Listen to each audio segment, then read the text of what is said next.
Beginning of the journey, love, pregnancy, and unexpected changes. My name is Lisa. I am 26 years old. I live in a small town in the United States. When I was young, I had simple dreams. I wanted to have a happy life. I wanted to get married and have 1 or 2 children. I wanted a small house and a good man by my side. I thought love was easy. I believed it would make me happy without problems. But life showed me something different. When I was 22 years old, I met Mark.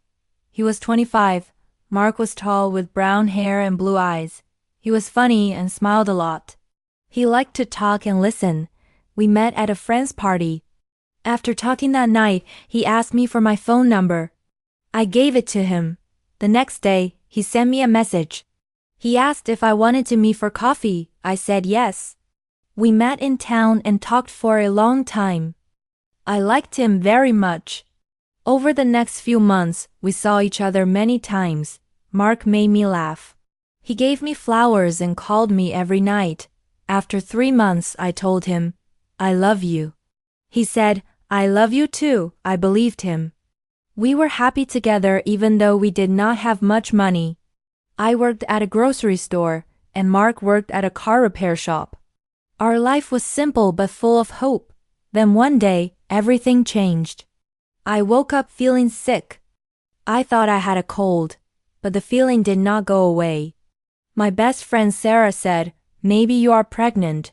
I did not believe it at first. But I bought a pregnancy test and waited nervously. The test was positive. I was going to have a baby. I was very scared but also excited. That night, I went to Mark's apartment. I told him, "I have news." He looked at me and asked, "What is it?" I said, "I am going to have a baby."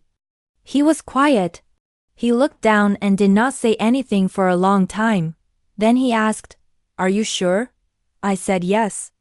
I did the test, and I was sure. Mark stood up and looked out the window. He said, "I am not ready to be a father." I felt cold inside. I said, "But we love each other." He did not answer. He only said, "I need time to think." That night, he did not hold me or kiss me. I could not sleep. In the morning, he left early and said, "See you later," but I knew something was wrong. After that, Mark stopped calling me. He did not answer my messages. He did not want to see me. One day, I went to his apartment and knocked on the door, but he did not open it. I sent him one last message. He replied, "I can't do this. I'm sorry." That was the last time I heard from Mark. I sat on my bed and cried for hours. I was pregnant and alone. I told my mom and dad. My mom cried with me, but my dad was quiet. Then he said, "We are here for you, Lisa." I moved back to my parents' house. I felt like a child again, but I was not.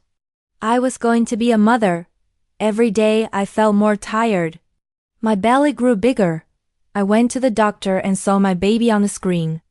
I heard her heartbeat. I smiled and cried at the same time. I worked at the grocery store until my baby was born. I bought small clothes and a crib. I wanted to be ready. One night I had strong pains, and my mom took me to the hospital. The nurse said, "You are going to have the baby tonight." I was scared. The pain was very strong. I held my mom's hand tightly. After many hours, I heard a small cry. The nurse said, "It's a girl." They gave her to me. She was small, soft, and warm. I looked at her and smiled. I said, "Hello, baby. I am your mom." I named her Emma. She was beautiful. I stayed in the hospital for 2 days and then went home. My mom helped me with Emma, but at night it was just me and my baby. Emma cried a lot. I was very tired and did not sleep much. I changed her diapers, fed her, and held her when she cried. Sometimes I sat on the bed and cried too. Even though I was very tired, I looked at her small face and kissed her head. I said, "I love you."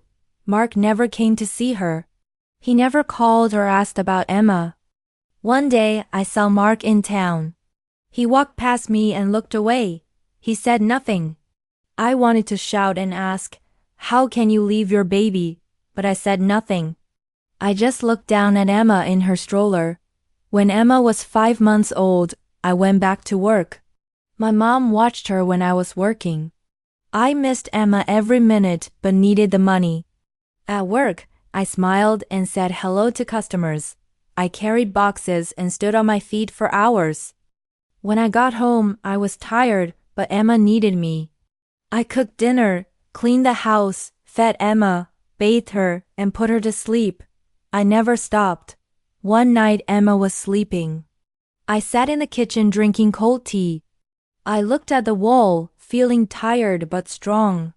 I told myself, "You are tired, Lisa, but you are doing okay." I smiled because I was now a mother. Emma grew fast. She smiled more each day. When she was 6 months old, she sat by herself and played with her toys. I watched her and smiled. Sometimes I cried too. I was proud of her. I was also tired. Every day was busy. I worked, cleaned, and cared for Emma, but she gave me strength. I did not have many friends. My old friends did not visit much. They had busy lives, went out at night, and posted happy pictures online. I stayed home, watched cartoons with Emma, and sang to her when she cried. I told her, "You are not alone. I am here." Before I tell you more, I want to ask, where are you listening from? Sometimes I wonder if someone out there hears me, someone who understands my feelings. It makes me strong to know I am not alone. Please tell me in the comments. My mom helped me a lot. She held Emma when I took a shower and made dinner when I was tired. My dad did not talk much, but he played with Emma and made her laugh. I was thankful for my parents. Without them, life would be harder. Sometimes I saw Mark in town. He never said hello. One day, Emma was in my arms. Mark looked at us, then walked away. I held Emma closer, kissed her head, and told myself, "You don't need him. I will give you everything." The challenge of single motherhood, strength, growth, and daily life.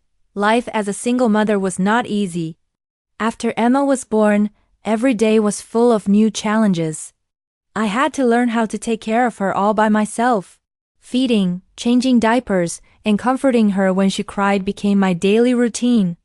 Many nights, I stayed awake to watch over her. Sometimes, I felt very tired and wanted to give up, but I knew Emma needed me. She was my reason to keep going. Mark did not come to see Emma. He did not call or ask how she was. His absence was hard to accept. But I had to focus on my baby and be strong. My family helped me a lot. My mother took care of Emma when I needed to rest. She held Emma when I took a shower and cooked dinner when I was too tired. My father was quiet but played with Emma and made her laugh. Their support gave me hope. Going back to work was difficult. I worked at the grocery store again. Standing for many hours and carrying heavy boxes hurt my feet and back. My boss was sometimes unhappy when I missed work because Emma was sick. I was afraid of losing my job, but I had to work to pay for our needs. Money was always tight. I bought only what was necessary: diapers, baby food, and warm clothes for Emma. I did not buy new clothes for myself. I wore old jeans and simple shirts. Looking nice was not important to me. Emma was my priority. Despite the hard work, Emma's smiles made everything better. She learned to sit up, play with toys, and laugh. Every small step she took gave me strength. Watching her grow helped me forget my tiredness. Her laughter was the best sound in the world. Sometimes I felt lonely. Many of my old friends were busy with their own lives. They went out at night and shared fun pictures on social media. I stayed home with Emma watching cartoons and singing to her when she cried. I often wondered if anyone understood how hard it was to be alone, but I told Emma, "You are not alone. I am here." One night, Emma became very sick. She had a high fever and cried a lot. I was scared. I held her all night and sang soft songs to help her feel better. The next day, my mother and I took Emma to the clinic. The nurse gave her medicine and said she would be fine. I kissed Emma's cheek and felt hope again. I learned many things during those days. I became more patient and strong. I learned to enjoy small moments and find happiness in simple things. Being a single mother was hard, but it taught me to love deeply and never give up. I joined a local mothers group in town. There, I met other women who were also raising children alone. We shared stories, helped each other, and found friendship. This new community gave me comfort. I was not the only one facing challenges. Every day, I balanced work and caring for Emma. I woke up early to prepare breakfast, then took Emma to daycare before going to work. After long hours at the store, I came home to cook, clean, and spend time with Emma. Even when I was exhausted, I always found time to read her bedtime stories. Seeing Emma happy made me feel proud and strong. Sometimes, I spoke to myself in the mirror, saying, "You can do this, Lisa." Positive words helped me keep going. I wanted to teach Emma to be brave and kind. I wanted her to know that even when life is hard, love and hope can shine through. Living as a single mother was a journey of growth. I discovered my inner strength and learned to appreciate every small success. Emma's smiles and laughter gave me energy to face the next day. Though the road was difficult, I was proud of how far we had come together. Emma grew quickly. When she was 1 year old, she began to walk. She fell many times but always stood up again. I clapped my hands and said, "Good job, Emma, you are brave." When she turned 2, she started to talk. She loved to dance and play. Sometimes, she put her small foot inside my big shoe and looked very serious. I laughed at her and said, "You are so funny." We lived a simple life in our small town. One sunny Sunday, I took Emma to the park. She ran on the green grass and smiled as she saw other children. She waved at them, and a boy gave her a toy car. Emma smiled happily. I sat on a bench, watching her play in the warm sunlight. I felt calm and peaceful. At that moment, I saw Mark. He was on the other side of the park with another woman. She had red hair, and they held hands. Emma did not know Mark as her father because he was not part of her life. I did not want Emma to see him, so I looked away and held her close. That night I thought about what I saw. I did not cry. Instead, I felt strong inside. Mark had made his choice to leave us. I decided to move forward with my life. I whispered to Emma, "You have me, and that is enough." A few days later, I received a letter from the housing office. They offered us a small apartment. It was not big, but it was ours. I felt happy and hopeful. With my mother's help, we packed Emma's toys and clothes. My father drove us to our new home. The apartment had 1 bedroom, 1 bathroom, and a small kitchen. The walls were white, and the floor was clean. I put Emma's bed next to mine and placed a photo of us on the table. That night, we ate simple food, toast, and tea on the floor. Emma laughed and dropped her spoon. I smiled and said, "This is our home now." Life in the apartment was quiet but hard. I worked many hours, cared for Emma, paid the rent, cooked simple meals, and read bedtime stories. Emma loved books about animals, especially the one with the blue bear. She said, "Bar is funny." I kissed her and said, "You are funny too." Some nights, I felt lonely. I missed talking to someone and missed hugs. But I never missed Mark. I wanted peace and love that stayed, not someone who left. One day at work, a tired woman with a baby smiled at me. She said, "It is hard, isn't it?" I smiled back and said, "Yes, but they are worth it." Her kind words gave me strength. Emma was my sunshine. When she was 3 years old, she talked more and asked many questions. She loved to learn, sing, and dance. Watching her grow made me proud, but also a little scared because time was moving so fast. One day, Emma started school. She wore a new uniform and held my hand tightly on her first day. I said, "You are brave and you will do great." She looked back, waved, and smiled. I cried, Not because I was sad, but because I was proud. Our life was still simple. I worked long hours and counted every coin. But Emma's smile every morning made everything worth it. She said, "Good morning, Mom." That joy was more than enough. One Sunday in the park, a man sat next to me and asked, "Is she your daughter?" I said yes. He said, "She looks happy." I smiled and said, "She is." He said, "That is all that matters." Looking at Emma's bright smile and strong little legs, I knew I had done it all alone. I was proud, strong, and full of hope. If you liked my story, please like, comment, and share. More simple and emotional stories are coming soon. Lisa's story is one of courage, strength, and hope.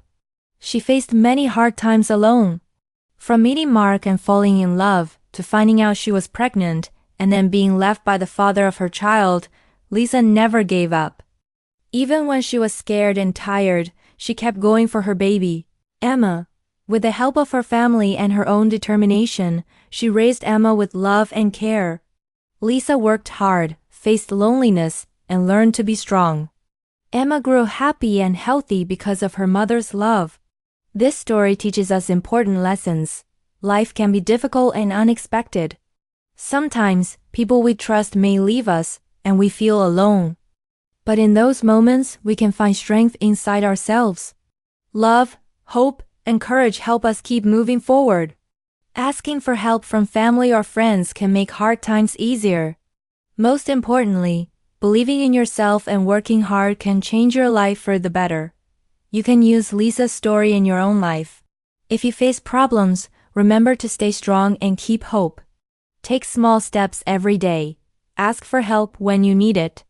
Love and care for the people who depend on you. And believe that you can create a better future. Thank you for listening to this story. By listening and understanding, you have improved your English skills. Keep practicing and you will get better and better. Now, I have a small question for you. What is the most important lesson from Lisa's story? A. Love and hope give us strength. B. Life is easy when you have money. Please write your answer, A or B, in the comments below. I want to see what you think. If you enjoyed this story, please subscribe to our channel. Your support gives us energy to make more good stories for you to learn English. Also, if you want to help us keep creating free, high-quality content, please consider donating. Making these videos takes a lot of time and effort, and your support means a lot to us. Thank you again for watching. Keep learning and stay strong.